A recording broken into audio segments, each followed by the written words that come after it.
Os militares vão libertar Pennywise? Como Leroy Helm consegue ver os balões? Até que ponto a origem de Pennywise está fiel ao livro? Ingrid e a Ingrid são a mesma pessoa? Vem comigo entender cada detalhe do episódio 4 de It. Bem-vindos a Derry. Fala, Geeks! Como Leroy Helm consegue ver os balões? Para entender isso, precisamos voltar ao livro de Stephen King, um dos elementos mais profundos e simbólicos da obra, a fenda entre o mundo das crianças e o mundo dos adultos.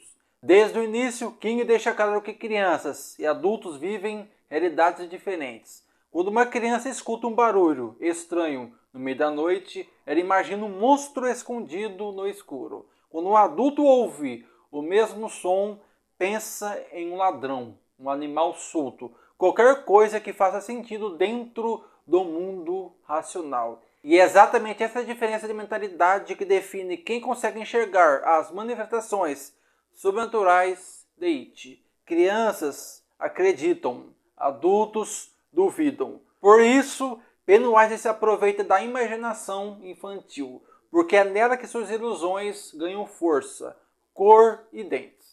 Para um adulto comum que já perdeu a capacidade de acreditar em monstros, as ilusões simplesmente se dissipam.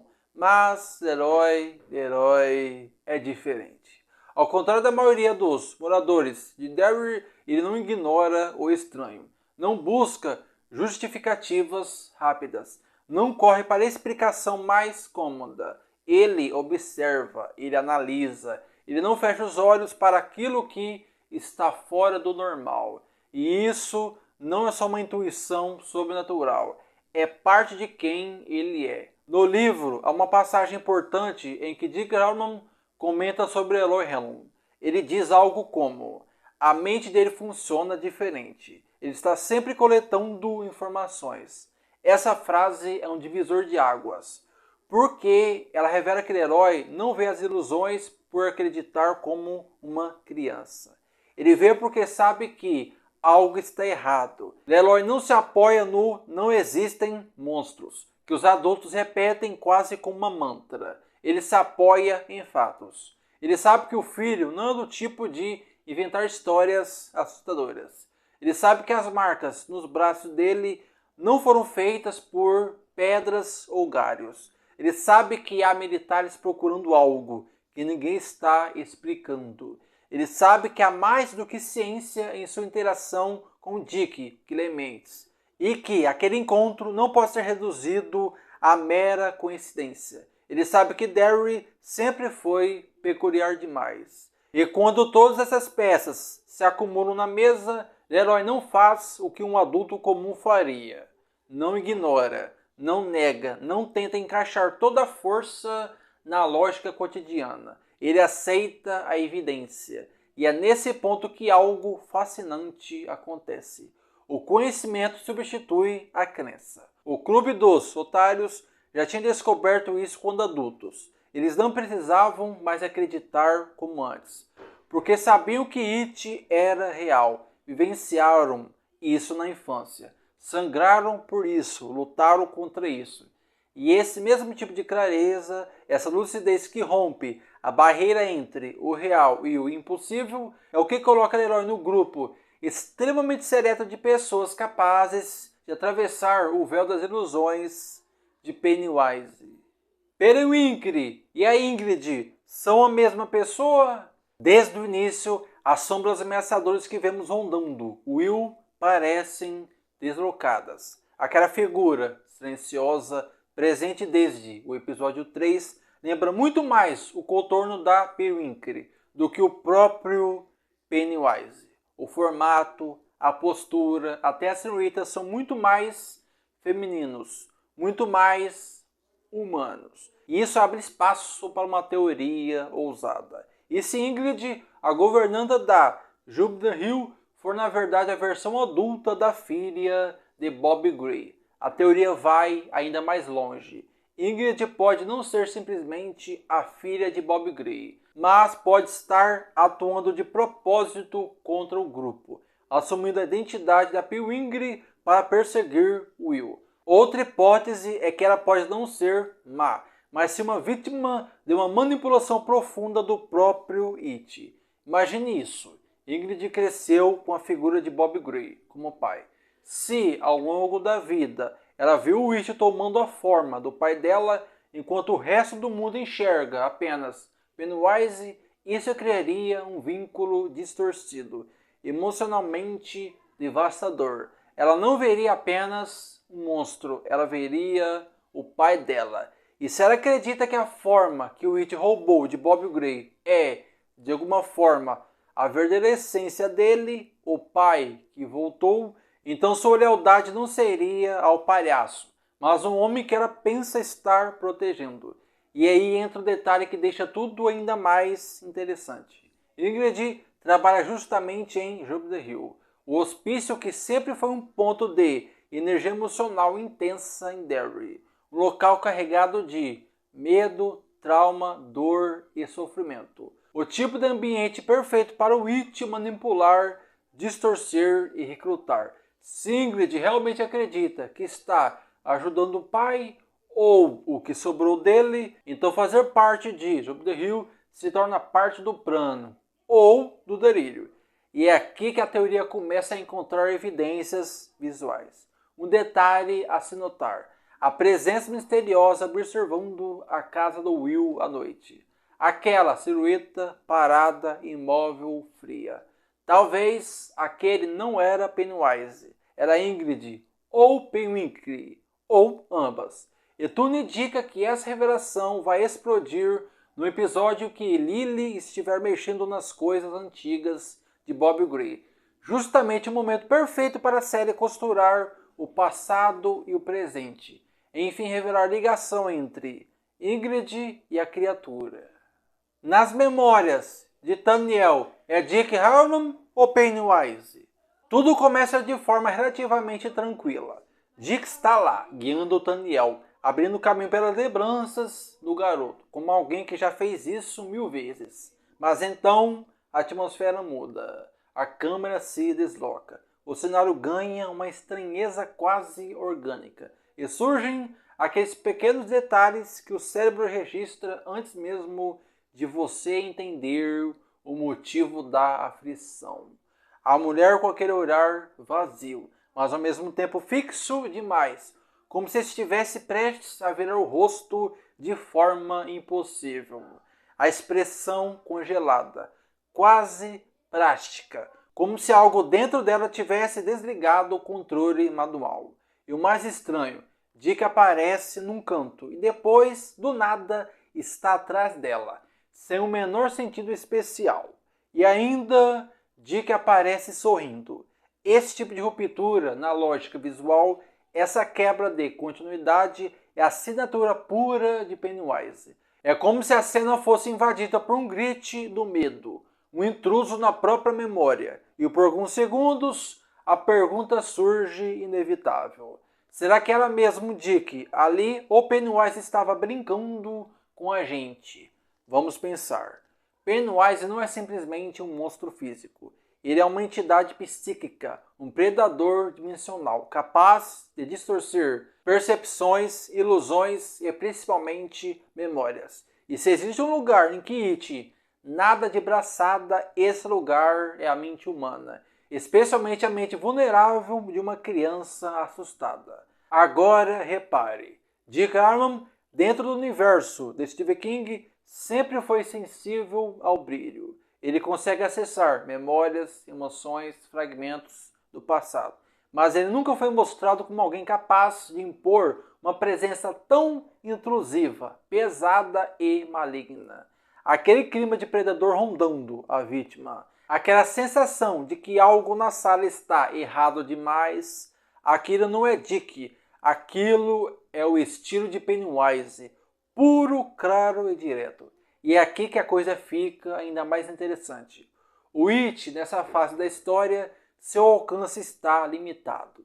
E mais importante, ele não sabe onde os 13 fragmentos estão enterrados. Esses fragmentos funcionam como uma espécie de prisão num certo local. Sem desenterrá-los, sem reuni-los, ele continua limitado, com sua influência restrita. Mas Daniel tem a informação que Pennywise precisa. Então, o que a criatura faria? Exatamente isso. Invadir as memórias do garoto. Aproveitar a conexão psíquica. Se disfarçar como Dick e vasculhar tudo em busca dos fragmentos. Porque Pennywise sempre faz o que faz de melhor. Usar o medo e o trauma como ferramentas. Por que o It apareceria como Dick? Simples. Se Pennywise aparecesse diretamente, o garoto travaria. A memória se fecharia. Mas usando a forma de Dick, ele dribla a defesa natural da mente e consegue entrar no terreno inimigo como convidado. E aquele comportamento estranho da mulher na memória, aquela expressão quase corrompida, aquilo é típico quando o It força uma lembrança a se abrir. É como se ele puxasse os elementos de dentro da cabeça de Daniel, distorcendo tudo no processo. Literalmente, o monstro manipulando o set da cena. Pennywise estava por trás da ilusão de Marge. Neste episódio, algo realmente inquietante acontece. E não é apenas a presença sombria do Pennywise espreitando nos cantos da cidade. O que dói assistir, o que realmente aperta o peito, é ver como cada criança está sendo lentamente empurrada para dentro da armadilha do It, sem sequer perceber. E entre todas elas, uma figura se destaca, Lily. Lily só quer uma coisa, algo tão simples, tão básico, tão humano. Ser acreditada. Ela não quer ser heroína, não quer ser Marte, não quer ser destaque. Ela só quer que alguém a escute, que alguém veja o que ela está vendo, que alguém leve a sério o terror que a cerca. Mas em Derry isso é pedir demais. E à medida que sua angústia cresce, algo mais sinistro cresce junto. A influência do Pennywise. É quase doloroso assistir, porque o episódio 4 constrói uma armadilha tão clara para nós, espectadores, mas completamente invisível para ela. Você consegue ver a cidade se virando contra Lily pouco a pouco. Os adultos a ignoram, como se fossem programados para isso. A comunidade inteira parece determinada a silenciá-la. Então vem um momento decisivo. Marge se machuca. E quando isso acontece, você sente, quase como um clique, que algo na narrativa muda silenciosamente de direção. De repente, todos os horários começam a apontar para Lily. Não como uma vítima, mas como suspeita. Não como uma criança em perigo, mas como o suposto perigo. E é cruel, porque nós sabemos a verdade. Nós sabemos que Lily jamais machucaria Marge. Nós sabemos que ela está implorando por ajuda e não buscando causar dor. Mas Daryl não funciona pela lógica do mundo real.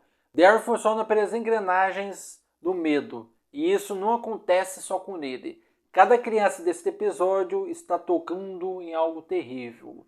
Algo para o qual não existe vocabulário. Não existe explicação. Não existe adulto disposto a ouvir. O garoto que encara um fantasma queimado do próprio pai, a expressão de pânico nos olhos de Marge que parecem saltar como se algo estivesse a forçá-la a ver o impossível, e o Dick que tenta manter a postura, tenta se equilibrar, mas claramente está sendo engolido por um terror que já conhece muito bem.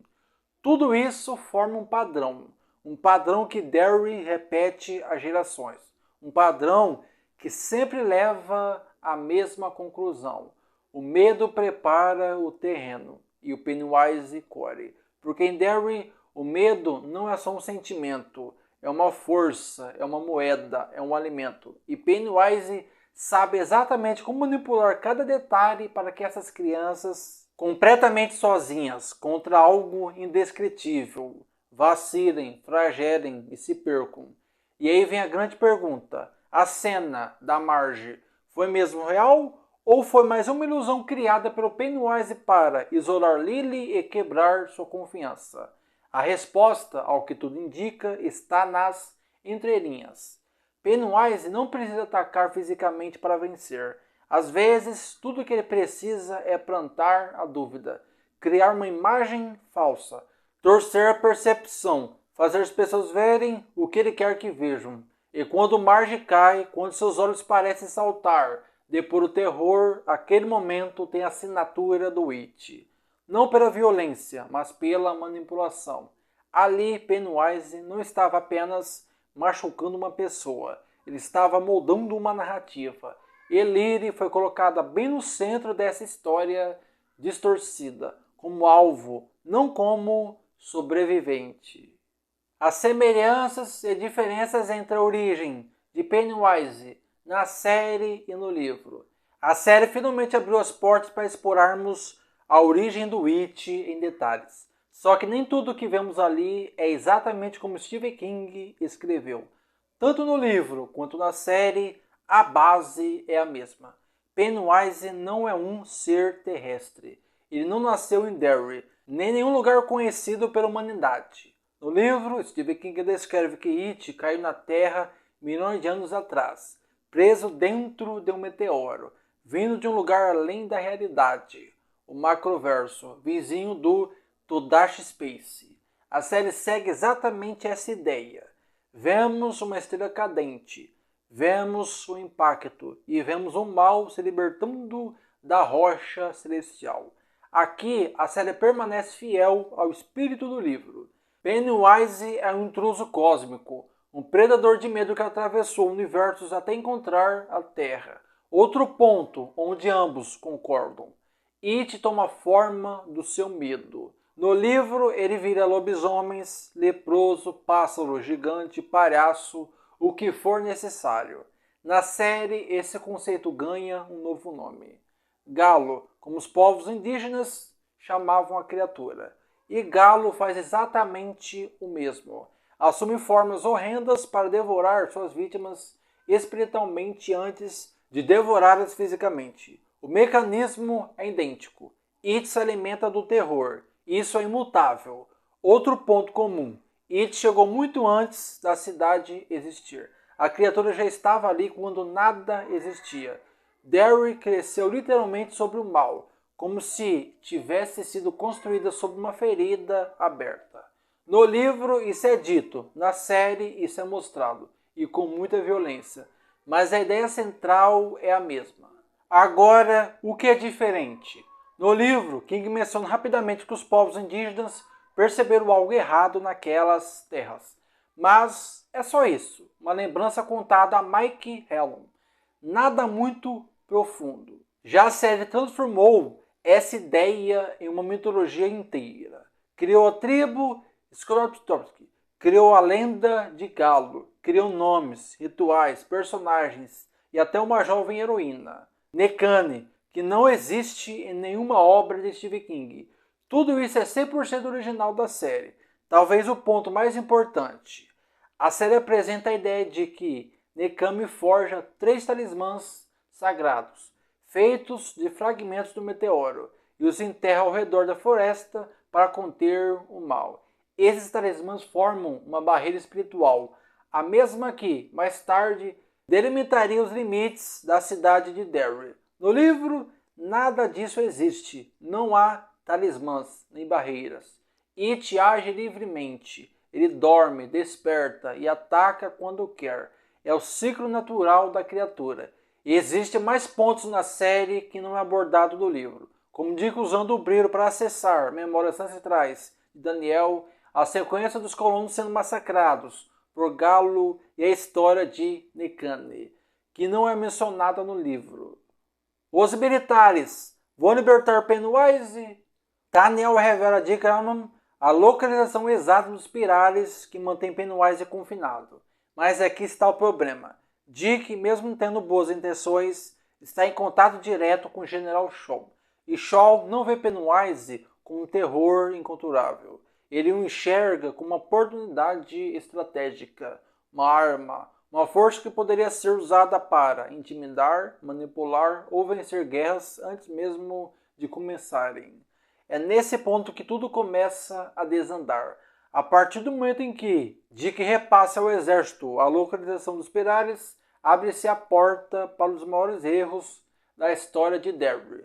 Porque, convenhamos, Se mal conseguimos lidar com os nossos próprios monstros humanos, como podemos acreditar que somos capazes de controlar uma criatura cósmica que manipula medo, devora vidas, se alimenta do desespero? Os militares, movidos pela arrogância e pela ilusão de poder, provavelmente tentarão acessar os pilares, estudá-los e eventualmente desativá-los. Eles vão acreditar que podem usar Pennywise como um trunfo, uma vantagem, mas Pennywise não negocia. Pennywise não coopera. Pennywise não serve a ninguém. Libertá-lo seria como retirar a tampa de um vulcão adormecido e esperar que ele produzisse eletricidade.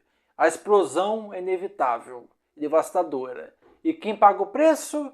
Derry, a cidade que, por décadas, tentou esquecer seus horrores. Estaria mais uma vez prestes a mergulhar no ciclo de terror e morte, desta vez ampliado pela intervenção humana. Porque quando você solta um monstro, não há como colocá-lo de volta. Agora comenta, o que você achou da origem de Pennywise? Você acha que Pennywise estava por trás da ilusão de Marge? O que você achou deste episódio? Comente e se inscreva no canal. Aqui você vai entender tudo sobre o universo de It. Muito obrigado. Até o próximo episódio de It. Fui!